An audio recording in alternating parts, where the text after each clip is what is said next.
Assalamualaikum warahmatullahi wabarakatuh. Selamat pagi semua. Waalaikumsalam warahmatullahi wabarakatuh. Selamat pagi, Ibu. Baik, sebelum memulai pembelajaran kita pada hari ini, marilah kita berdoa terlebih dahulu agar kita semua diberikan kemudahan dalam pembelajaran kita. Ketua kelas, silakan dipimpin. Baik Ibu, sebelum memulai pelajaran hari ini, marilah kita semua berdoa menurut agama dan kepercayaan masing-masing. Berdoa mulai. Berdoa selesai. Oke, terima kasih. Bagaimana kabar kalian hari ini? Alhamdulillah, baik Ibu. Apakah ada yang tidak hadir? Alhamdulillah, hadir semua Ibu. Alhamdulillah kalau begitu. Baik, hari ini kita akan mempelajari materi sifat garam menghidrolisis.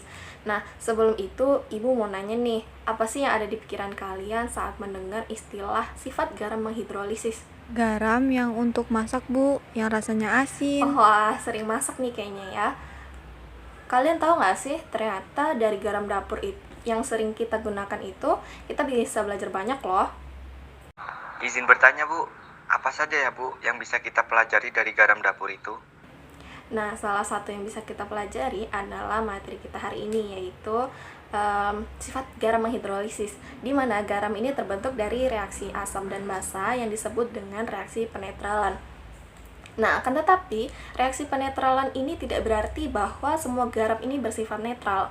Artinya, garam dapat bersifat netral, asam, dan basa. Misalnya aja nih, ketika kita memasak, kita biasa menggunakan garam dapur agar tidak terlalu hambar masakan yang kita buat. Nah, garam dapur yang sering kita gunakan ini memiliki rumus kimia NaCl yang bersifat netral karena terbentuk dari basa kuat NaOH dan asam kuat HCl. Nah, sampai di sini apakah ada yang ingin ditanyakan?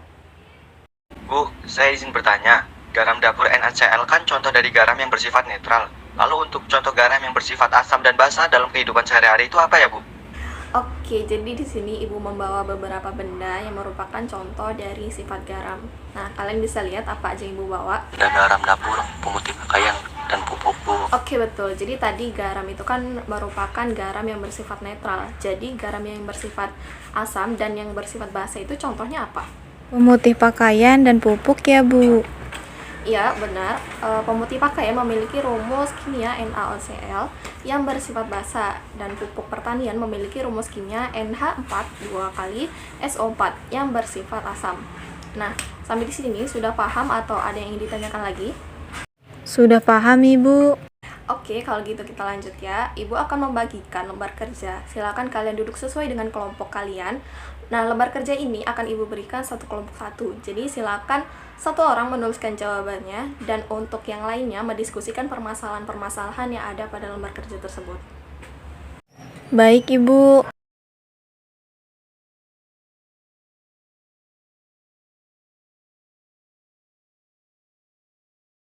Oke, lembar kerja sudah Ibu bagikan. Silakan kalian baca dengan cermat mulai dari petunjuk, tujuan, wacana, dan permasalahan-permasalahan yang ada pada lembar kerja tersebut.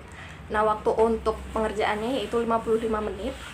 Kalau misalkan tidak ada yang tidak dipahami, silakan tanyakan ke Ibu ya. Baik Ibu. Bu, izin bertanya, untuk mencari informasi terkait perumusan masalah yang telah kita buat, apakah boleh melalui internet Bu? Iya, boleh. Kalian boleh mencari referensi dari buku, internet, ataupun yang lainnya. Baik Ibu, terima kasih Bu. Iya, sama-sama. Untuk yang lainnya, apakah ada kendala atau tidak? Sejauh ini masih aman Bu, karena sebelumnya kami juga sudah pernah merancang percobaan. Alhamdulillah kalau begitu. Baiklah anak-anak, waktu pengerjaan kalian tersisa 10 menit ya. Nah, setelah itu kalian kumpulkan lembar kerja yang sudah kalian kerjakan kepada Ibu. Baik Ibu. Anak-anak, waktunya sudah habis. Silakan kalian kumpulkan rancangan pada lembar kerja kalian. Baik Ibu. Baiklah, semua kelompok sudah mengumpulkan. Lembar kerja ini akan Ibu koreksi dan pertemuan selanjutnya kita akan melakukan praktikum terkait materi sifat garam menghidrolisis ini. Nah, jadi silakan kalian persiapkan seperti jas lab dan lain sebagainya. Siap Ibu. Asik kita praktikum. Oke, untuk pertemuan hari ini Ibu cukupkan sekian. Ibu akhiri, wassalamualaikum warahmatullahi wabarakatuh. Waalaikumsalam warahmatullahi wabarakatuh. Terima kasih banyak Ibu. Assalamualaikum warahmatullahi wabarakatuh. Selamat pagi semua. Waalaikumsalam warahmatullahi wabarakatuh. Selamat pagi, Ibu. Baik, sebelum memulai pembelajaran kita pada hari ini, marilah kita berdoa terlebih dahulu agar kita semua diberikan kemudahan dalam pembelajaran kita. Ketua kelas, silakan dipimpin. Baik Ibu, sebelum memulai pelajaran hari ini, marilah kita semua berdoa menurut agama dan kepercayaan masing-masing. Berdoa mulai.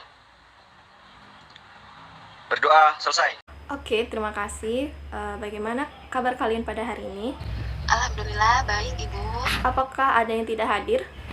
Alhamdulillah hadir semua, Bu. Alhamdulillah kalau begitu. Nah, baik, pertemuan kemarin kalian sudah merancang percobaan dan sudah Ibu koreksi semua. Rancangan kalian sudah baik, namun kita akan memakai rancangan yang dibuat oleh kelompok 2 karena bahan-bahannya tersedia di laboratorium. Rancangan yang dibuat oleh kelompok 2 ini belum lengkap ya, jadi Ibu sudah melengkapi dan Ibu juga sudah menambahkan beberapa informasi. Nah, masing-masing perwakilan dari kelompok silakan ambil lembar kerja praktikum ini ya. Baik, Ibu.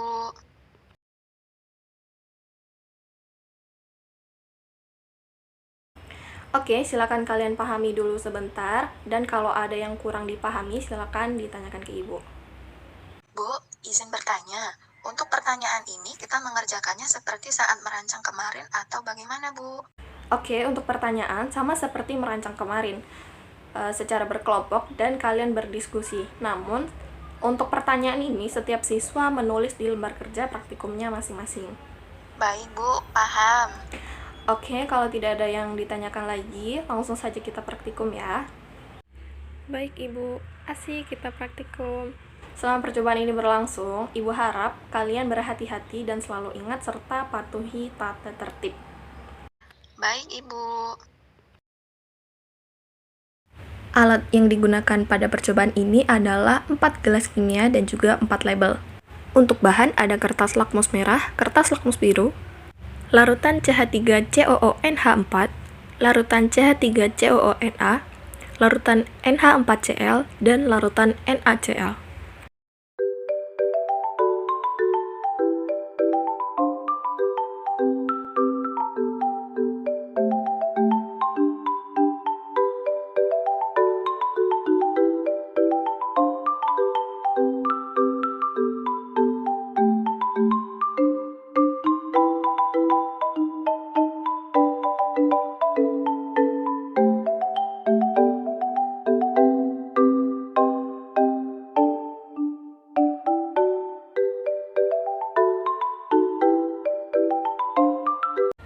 Baiklah, percobaan telah kita lakukan dan kalian telah menuliskan pada tabel hasil pengamatan. Sekarang Ibu minta perwakilan untuk kelompok 1 dan kelompok 2 menuliskan hasil yang diperolehnya di depan. Baik, Ibu. Oke, terima kasih banyak. Ternyata sama ya hasil yang diperoleh. Untuk kelompok 3 dan 4, apakah hasil yang didapatkan juga sama seperti kelompok 1 dan 2? Sama, Bu. Baik, kalau begitu, pada bagian akhir lembar kerja praktikum tersebut terdapat pertanyaan. Silakan kalian kerjakan pertanyaan tersebut masih secara berkelompok dan kita akan membahasnya pada pertemuan selanjutnya. Baik, Ibu. Oke, untuk pertemuan hari ini Ibu cukupkan sekian. Pertanyaannya jangan lupa dikerjakan. Ibu akhiri. Wassalamualaikum warahmatullahi wabarakatuh. Waalaikumsalam warahmatullahi wabarakatuh. Terima kasih banyak, Ibu. Assalamualaikum warahmatullahi wabarakatuh. Selamat pagi semua. Waalaikumsalam warahmatullahi wabarakatuh. Selamat pagi Ibu. Baik, sebelum memulai pembelajaran pada hari ini, marilah kita berdoa terlebih dahulu agar kita semua diberikan kemudahan dalam pembelajaran kita. Nah, ketua kelas silakan dipimpin. Baik Ibu, sebelum memulai pelajaran hari ini, marilah kita semua berdoa menurut agama dan kepercayaan masing-masing. Berdoa mulai. Berdoa selesai. Oke, bagaimana kabar kalian hari ini? Alhamdulillah baik, Ibu. Apakah ada yang tidak hadir? Alhamdulillah hadir semua, Bu. Alhamdulillah kalau begitu. Nah, silakan kalian siapkan tugas yang sudah Ibu minta minggu lalu dan kita bahas sekarang ya. Baik, Ibu. Untuk pertanyaan pertama dan kedua, adakah yang ingin menjawab? Oke, kalau begitu Ibu minta perwakilan kelompok 3 untuk menuliskan jawaban pertanyaan pertama dan kedua di depan ya. Baik, Ibu.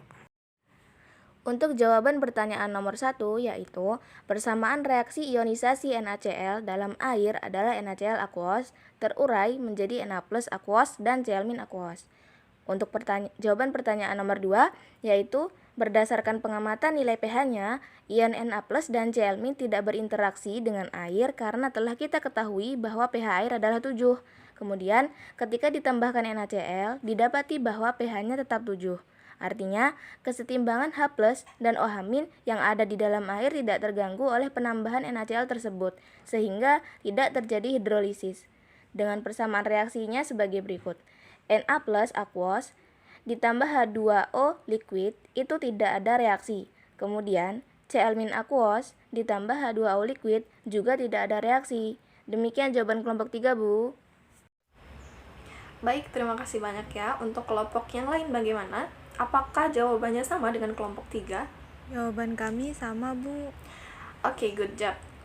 Jawabannya sudah benar ya, bahwa NaCl ini tidak berinteraksi dengan air, yang dibuktikan dengan pH air yang 7, yaitu netral, dan setelah ditambahkan NaCl, ternyata pH-nya tetap 7.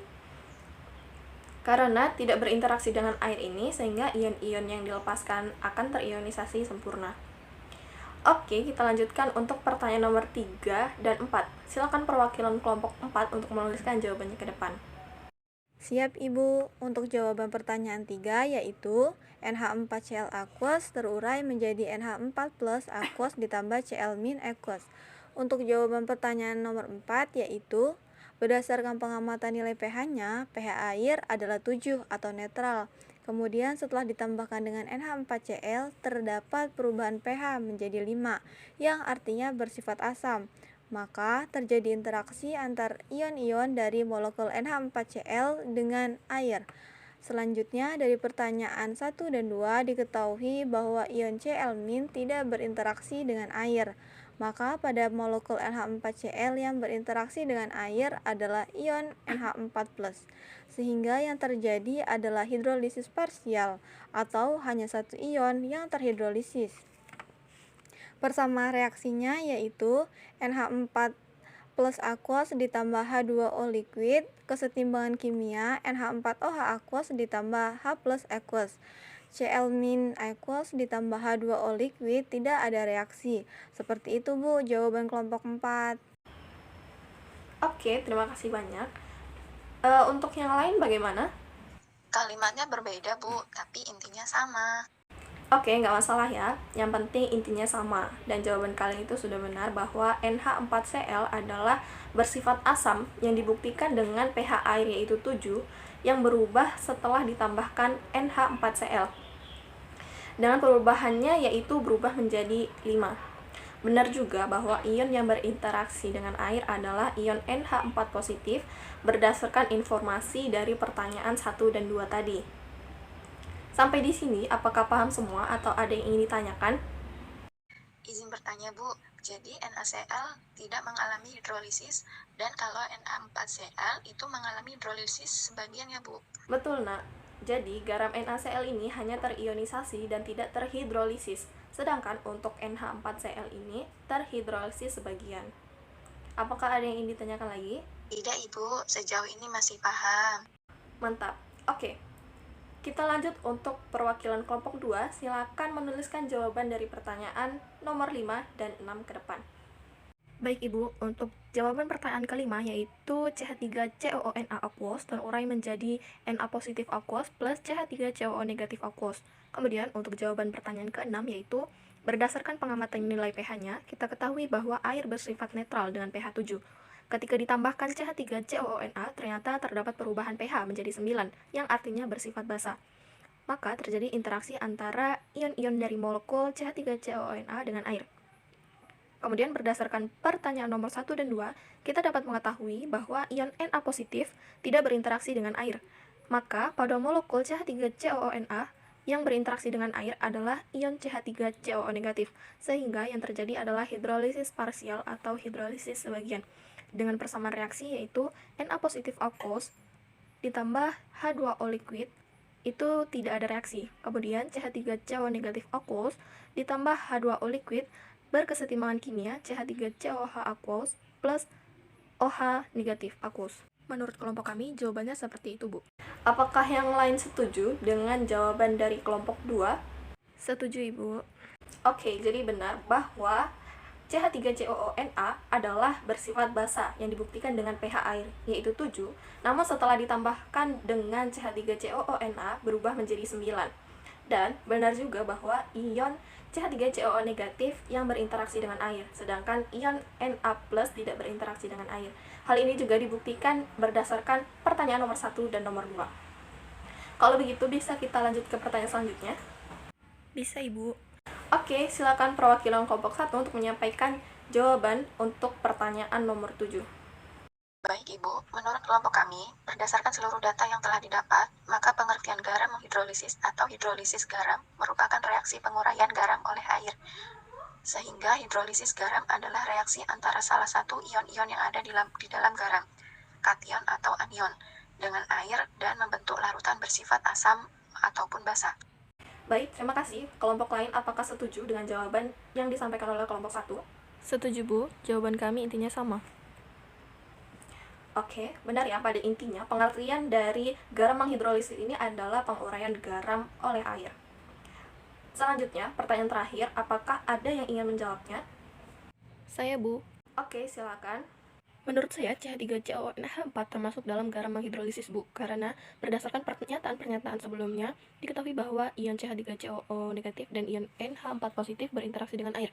Artinya pada molekul CH3CONH4 ini, ion CH3CO negatif dan ion NH4 positif juga berinteraksi dengan air. Kemudian untuk sifatnya dapat diketahui berdasarkan nilai Ka dan Kb-nya, di mana jika Ka lebih besar dari Kb maka bersifat asam, dan jika Ka kurang dari nilai Kb maka bersifat basa, dan apabila Ka sama dengan Kb maka bersifat netral. Pada garam ini akan terhidrolisis sempurna karena berasal dari asam lemah dan basa lemah. Apakah ada yang jawabannya berbeda? Sama Bu, garam CH3CONH4 mengalami hidrolisis total atau hidrolisis sempurna dikarenakan kation dan anion dari garam tersebut mengalami reaksi sempurna dalam air. Oke, benar sekali jawaban kalian. CH3COONH4 ini mengalami hidrolisis total atau sempurna. Nah, baik, pembelajaran kita mengenai sifat garam hidrolisis ini sudah selesai. Apakah ada yang masih ingin ditanyakan dari kalian? Insya Allah sudah paham semua Bu. Baiklah, kalau begitu, semoga ilmu yang kita dapatkan berguna bagi kita semua. Dan kita akhiri pembelajaran hari ini dengan membaca hamdalah. Baiklah, Ibu akhiri. Wassalamualaikum warahmatullahi wabarakatuh. Waalaikumsalam warahmatullahi wabarakatuh.